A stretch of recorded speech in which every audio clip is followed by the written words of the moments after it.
구체화되고 있습니다. 정말 기대가 되는데요. 그럼 이번엔 대통령님의 축하 말씀을 듣도록 하겠습니다. 이재명 대통령님을 무대 위로 모시겠습니다.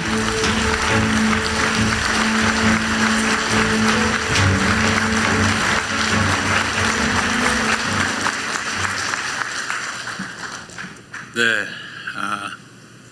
준비한 말씀을 드리기 전에 한두 가지 제가 말씀을 먼저 드리겠습니다. 우리 강기정 시장님 그리고 김영록 지사님 이번 선거는 좀 그렇게 되긴 했는데 정말 고생하셨습니다. 우리 두 분께서 이 전남 광주 통합에 결단을 해주셨습니다.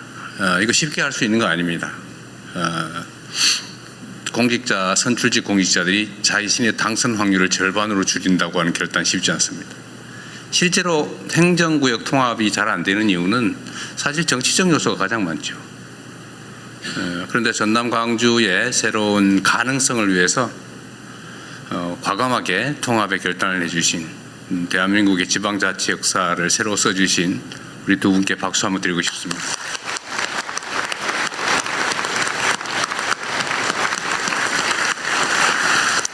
의전팀이 왜 두 분을 이렇게 멀리 떨어뜨리는지 모르겠어요. 네. 어쨌든 정말로 큰 결단해 주신 거 감사합니다. 이게 사실은 이번 이 투자 결정을 이끌어낸 주요 동인이 됐습니다. 지금 이 입지 선정 관련해서 여러 가지 이제 반론들, 이견들이 있는데 분명한 건 그렇습니다. 이게 경제적 그 원리에 따른 것이라는 겁니다.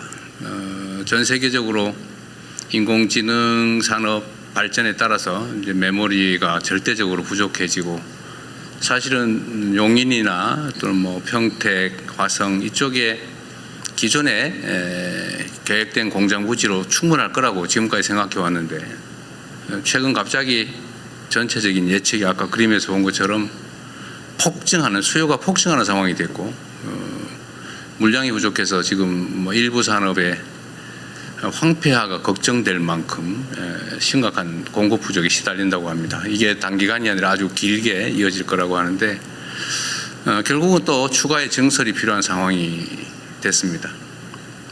그런데 지금 수도권은 기존의 모든 자원들이 부족해지고 과밀해졌지만 특히 용수 부분, 물 부분이 또 전력 부분이 해결이 불가능한 상황으로 이미 진입했습니다. 기존의 전력망, 송배전망으로는 도저히 추가의 전력을 공급받을 수 없는 상황이 됐습니다. 그렇다고 거기에 핵발전소를 지을 수도 없고 또 용수 문제도 심각하죠. 사실은 한강 수계나 이게 지금 생활용수와 겨우 맞춰서 거의 극대치까지 맞춰서 겨우 그 공급을 마치고 있는 상황이라 추가의 증설은 용수와 전력 문제 때문에 불가능한 상황에 우리가 다다랐습니다. 그런데 이 슬픈 역사가 또 새로운 기회가 된 측면이 있습니다. 용수, 전력, 용지, 인프라 이거 포함해서 호남 지역, 특히 광주, 전남 지역이 이 문제들을 해결할 수 있는 유일한 지역이 됐습니다. 우리 엠코는 그걸 알고 미리 30년 전에 와 있었던 것 같은데 전력은 앞으로는 재생에너지가 더 중요해지게 되겠죠.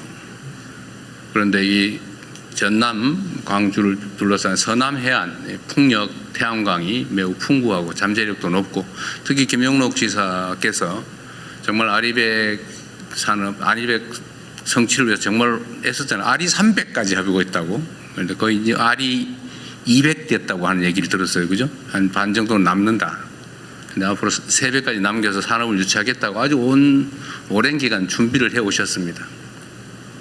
그래서 전력 문제는 여기가 해결할 가능성이 매우 높아졌고 특히 재생에너지 공급 여력이 충분하다라는 게 하나 갖춰졌고 용수 부분은 지금 사실은 사실상 이 호남 지역을 개발해서 배제하면서 농업도시 비슷하게 관리해 오는 바람에 이 수자원 관리가 엉망진창이고 낭비되고 있었습니다. 이걸 조금만 조정하면 어제 수자원공사 사장 말씀도 그렇고 우리 기후 환경부, 에너지 환경부도 마찬가지 의견을 냈습니다만 지금 당장이라도 63만 5만 톤 정도는 가용하다.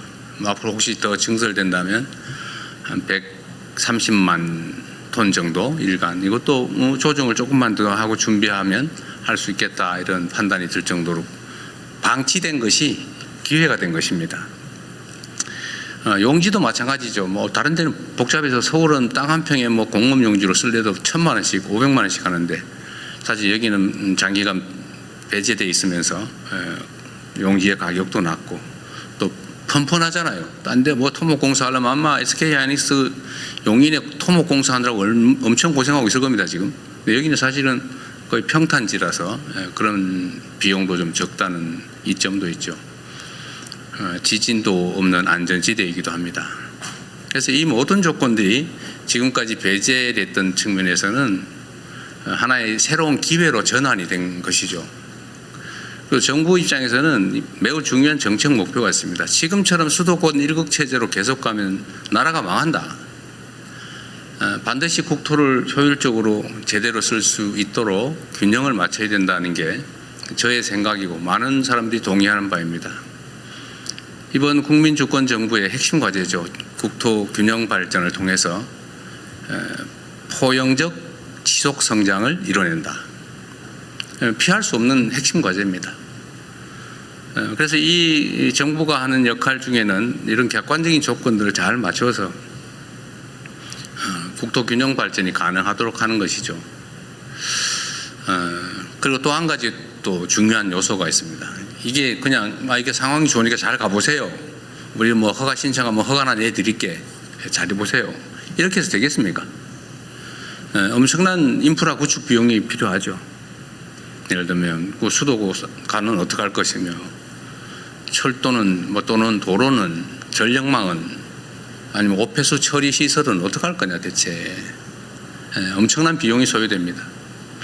그래서 이 재정 지원도 필요한데, 마침 또 우리 민영배 당선자께서 상당 부분의 기반시설 확보 비용을 통합시가 부담을 하겠다라고 해서 정부의 재정 부담도, 재정 압박도 상당히 줄어들 수 있게 된 것입니다. 이런 것들을 차곡차곡 하나씩 맞춰서 광주 전남에 가도 호남 서해 서남 해안으로 가더라도 손해가 아니라 훨씬 더 나은 기업활동 상황을 만들 수 있겠다라고 판단하게 만든 것이 정부의 역할이고, 또 그 점에서는 어느 정도 성공을 하고 있다고 보여집니다.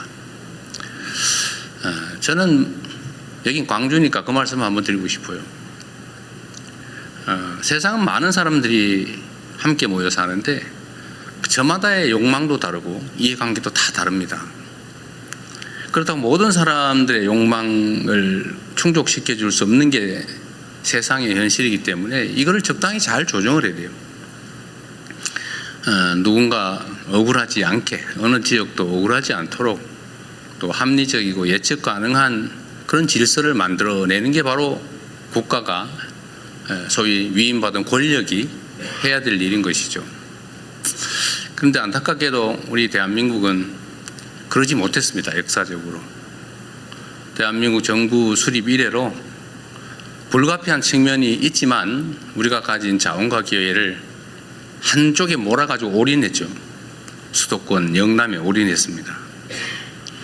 그 결과 수도권 집중이 발생했고 지방 소외가 발생했고, 지방 소외 중에서도 영남과 호남을 차별을 하면서 약간의 의도도 있었던 것으로 생각됩니다. 한때. 그것이 물론 상당한 성과를 냈습니다. 산업화에 큰 기반이 됐겠죠. 자원을 효율적으로 한쪽으로 집중함으로써 효율이 생겼을 겁니다. 그러나 어쨌든 그 결과로 동서간에 엄청난 차별이 발생했죠. 격차가 발생했습니다. 얼마나 서럽고 외롭고 슬펐겠습니까? 그 긴 시간을. 그런데 이 양무 호남 시무 국가라고 어떤 분이 말씀하셨는데, 이 민주주의라고 하는 게 지금은 이 경제 성장 발전을 위한 정말로 중요한 장치가 됐어요.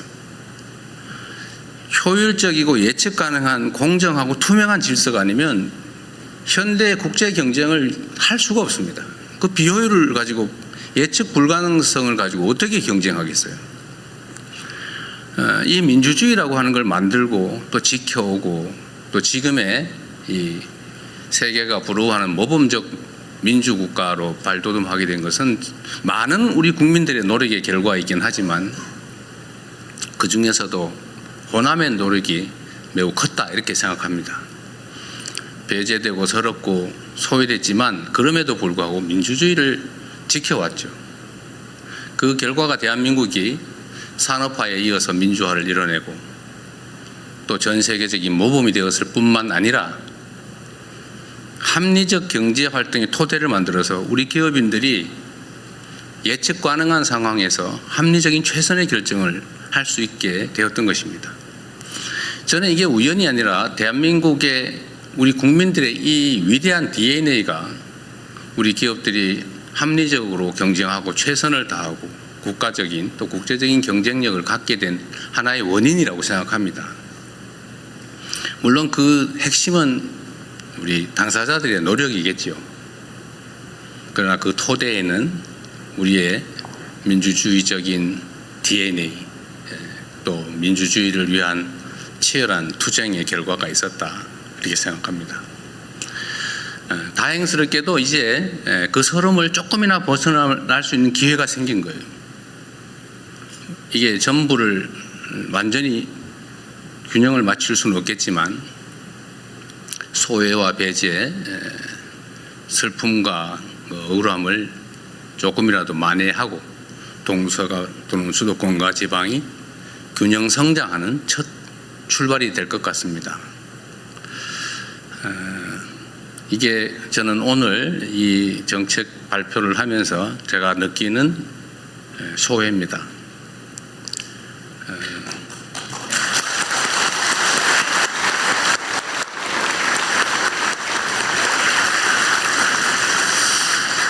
앞으로도 우리 대한민국은 그렇게 나아가야 될 것 같아요.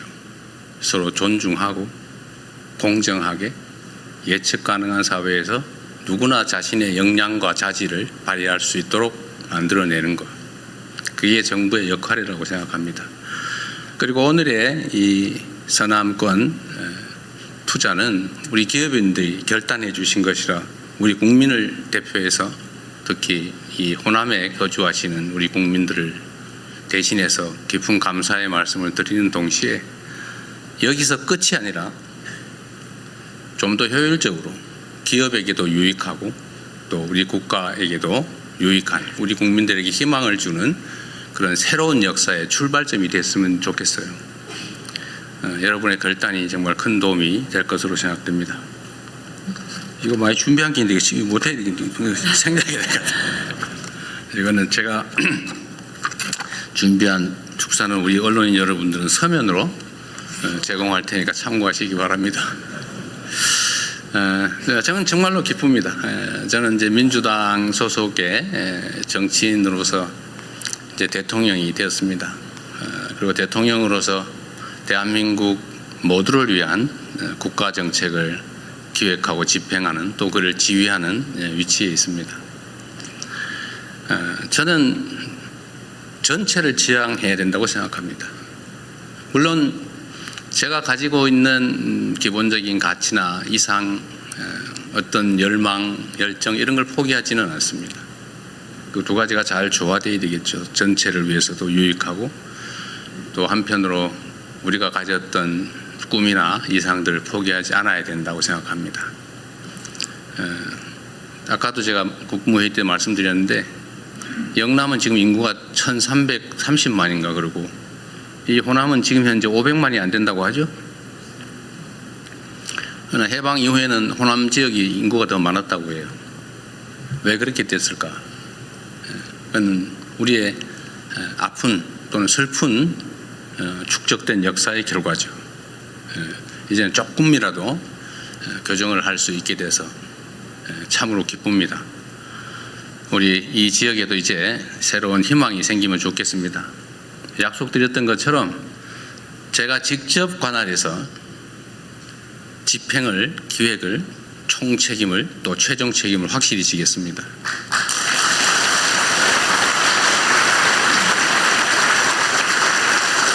그리고 제가 우리 이재용 회장님, 그리고 우리 SK의 최 회장님한테도 제가 이런 약속을 미리 받았어요.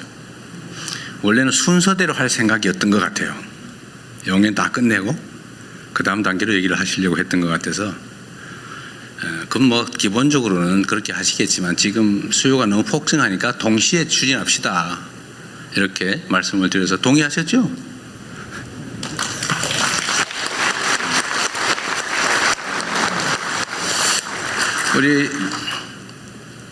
우리 삼정의 우리 사장님 이름을 제가 기억 못해 죄송합니다. 전용년. 네, 우리 사장님이 정부의 약속을 받고 싶어 하시잖아요. 그래서 아까 확인은 사살을 하시고 계시던데, 또 우리 민영배 당선자께서도 내일부터는 정부가 지원하게 될 최대 20조 원 안에서 한 5조 원쯤에서부터 20조 원까지 필요하면 다 쓰겠다, 이렇게 약속하셨잖아요. 제가 우리 지방정부만 다 책임져라 절대 그러지 않을 겁니다. 적정한 부분에 비율 부담을 하기로 약속하셨는데, 이런 현실적인 약속을 우리가 드리고 실제로 집행을 할 겁니다. 정말 얼마나 빠르게 이 일이 실행될 수 있는지를 제가 직접 체크해서 보여드리도록 하겠습니다. 그래서 이 동시에 진행을 해서 적정하게 이 지역에도, 이게 그냥 정치인들이 하는 정책쇼 보여주기가 아니고 진짜구나, 꼭 보여드리고 싶어요. 실제로 과거에 보면 그런 경우가 꽤 있었거든요. 막 서류로 막 퍼포먼스는 좋았는데 나중에 보니까 없어요. 잊어버리고 좀 말해도 소용없고. 저는 그렇게 안 하고 싶습니다. 그리고 그렇게 하기에는 이 호남 지역이 너무 지금 심각해요. 그래서 동시에 진행하도록 하고, 어쨌든 정부에서 재정 지원이든지 인프라 구축이든지 거주 교육 뭐 여건이든지 문화 뭐 보건 여건이든지 최대로 잘 만들어내겠습니다. 하여튼 저로서는 참으로 기쁘고 의미 있는 날입니다. 제가 대통령을 1년 조금 넘게 제가 재임했는데 여러 가지 보람 있는 일이 있었지만, 이 호남에 대규모 투자를 하실 수 있도록, 좋게 말하면 유도, 좀 심하게 얘기하면 유인, 억압 강요는 하지 않았습니다. 어쨌든 정부의 정책을 잘 조정해서 이런 환경을 만들어내고 기업의 결단을 이끌어낸 이 일이 가장 보람이 있는 일입니다. 제가 너무 즐거워서 말이 많았는데 감사드립니다. 그리고 전남 광주 특별 시민 여러분 축하드립니다. 네, 대통령님의 정말 깊고 솔직한 소회의 말씀 잘 들었습니다. 다시 한번 박수 부탁드립니다.